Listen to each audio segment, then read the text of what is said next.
Hi mga Marikoy! So magtutour ako dito sa Glamping Tomamu. Sa may hindi ko sure kung part siya ng Hokkaido. Basta Tomamu yung pangalan ng lugar. Ayan, from airport sa New Chitos, tama ba?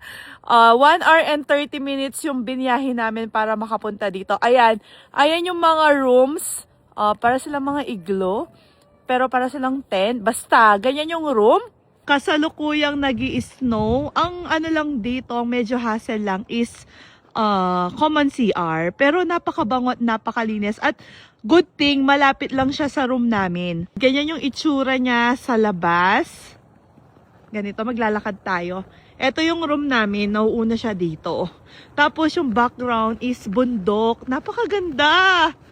Ganito kasi yung gusto ni Jay, yung pagkagising niya, may snow na, tapos maglalaro siya, magbabatuhan sila ni Daddy Tano. So ayan, natupad yung gusto niya. Ang daming rooms dito, hindi ko lang sure kung fully book ba sila. Pero feeling ko, hindi masyado, parang kami pa lang yung nandito. Kasi dito sa kabila walang tao. Alam nyo ba, dito pa lang parang ayaw na namin umalis ni Daddy Tano. Lalo na si Jace, sobrang nag-enjoy na siya dito pa lang. Bago nyo guluhin yung kwarto, mag-room tour muna ako. Maglakad-lakad muna kayo dyan. So, eto yung room namin. Ito tour ko kayo. Meron siyang manual na susi. Tapos, pagka-open, litaw na yung buong room. Na napakaganda. Anyway, kailangan tanggalin yung sapatos. Bawal ipasok. Iba yung kailangan magtsinelas pag sa loob kasi magagalit sila. At syempre bago ko tanggalin, papagpagin ko muna. Ang laki niya, 3 lang kami, pero meron siyang 2 bed dito, tapos may 2 bed doon. At ayan, naglalaro yung magtatay sa labas, kitang-kita ko sila. Tapos may rep dito kasi may libreng pagkain, so nilagay na nila dyan, ready to cook na siya, shabu-shabu. O di ba napakasosyal at kumpleto, lahat ng kailangan nandito na. Kasama ito sa binook namin, kasama siya sa room. Ang dami. Sulit na. Tapos may heater, syempre, and then lagayan ng mga coat. Basta itong bed na to, hindi ko alam sino matutulog dito.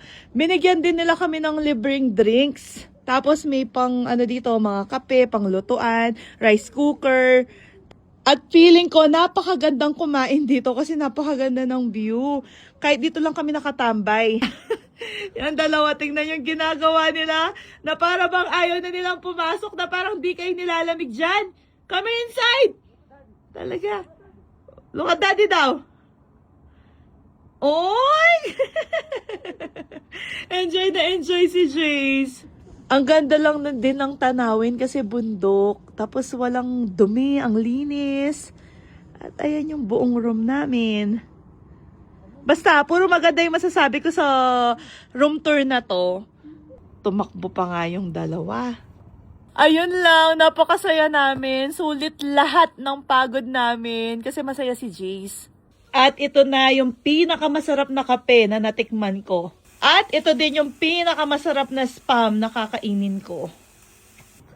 Yung anak kong kanin is life. Magic rice ito. Tapos basta may century tuna. Ay, yummy. Hindi ko masyado na-drain yung rice kaya napakasabaw niya pero naubos ni Jace. Last na lang. Tok, tok, tok, tok, tok, tok, tok. Tok, tok! Again.